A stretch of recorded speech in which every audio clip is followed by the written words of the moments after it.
If you're looking at AI for your business and you're thinking, this seems powerful, but where do we start? And how exactly will we benefit? This video is for you. I'm Bruce Rouse with 80/20 Green, and our byline is simple: AI for what matters most. And our value proposition is practical AI for larger margins, smoother operations, and less wasted time, money, and resources. What that means in practice is also simple. AI can be useful across many parts of a business, but the value you get from different deployments is not evenly distributed. Some improvements deliver outsized impact faster, and the smart movement is to identify and implement those first and then expand. So in the next 10 to 12 minutes, I'll be covering what 80/20 Green does, why AI value varies across processes and why that's normal, a delivery model from AI audit to ongoing support, and what you can expect if we work together. Just the easiest first step is to just have a quick, no obligation 15-minute call with us. What 80/20 Green does is simple. It's just in one sentence. We help businesses identify, build, and deploy the highest value AI improvements first, using an audit and then prioritizing process so the work is practical, measurable, and valuable. That's the core. We're not an AI tools company, and we're not there to chase the latest trend. We're outcomes led. Outcomes being margins, operational flow, smooth operational flow, sensible deployment, low risk.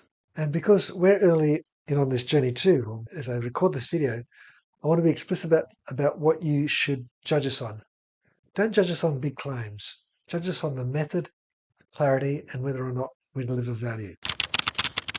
So why does AI value vary across the business? Well, businesses, of course, are systems, and some workflows are high volume and repeatable. Others are occasional. Some are straightforward. Others involve multiple people and many exceptions to how things are normally done. Some have very clean inputs and data.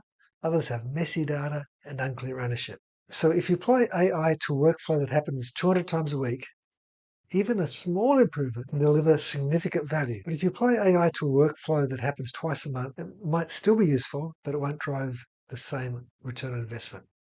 So this is not a good versus bad AI story. It's a normal business reality. Value is unevenly distributed.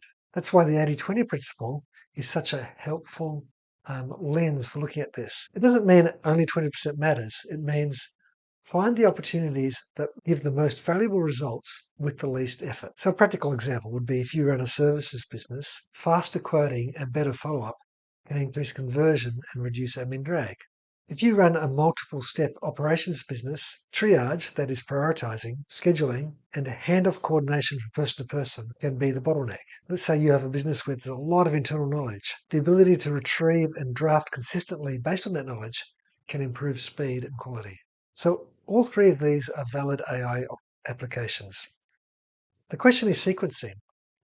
Which should come first for your business, given your constraints?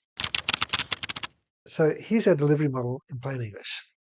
Step one is the AI audit. This is where we map out your key processes, the workflows that are tied most to margin, throughput, and customer experience. We don't try to map everything, we just map what matters. Now, personally, I've spent most of my career doing audits, not AI audits, but energy audits of commercial and industrial facilities. And the process for doing an AI audit is very similar to the energy audit process. It's about identifying where AI can provide real value to your business. From that analysis or that audit, we produce an opportunity register, a structured list of AI and automation opportunities across the business. Now, importantly, we don't make this list artificially small. Most businesses have many opportunities.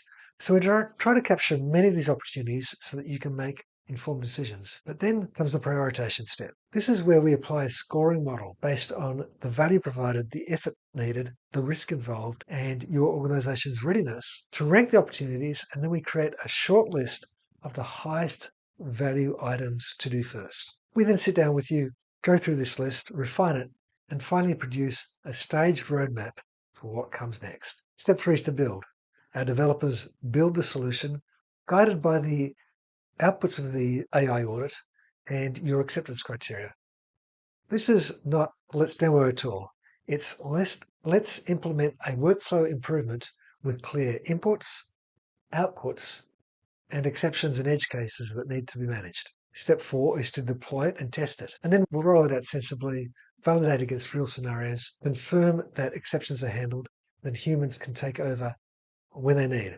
A very common AI mistake is to actually assume that when it's built, it's going to work perfectly. It won't. It'll need some testing and improvement and validation. Step 5 is to optimize. This is where the value compounds, and we might be involving tightening any prompts that are inbuilt into the automation, improving the logic, deciding when things need to be escalated to a human, and adjusting those thresholds, using templates and putting in place measurement loops so we can actually track the performance and the benefit. Step 6 is to then support the deployment of the system, because businesses evolve, and support keeps deployments reliable and improving, and creates a pathway for expanding AI into other opportunities identified in that initial AI audit.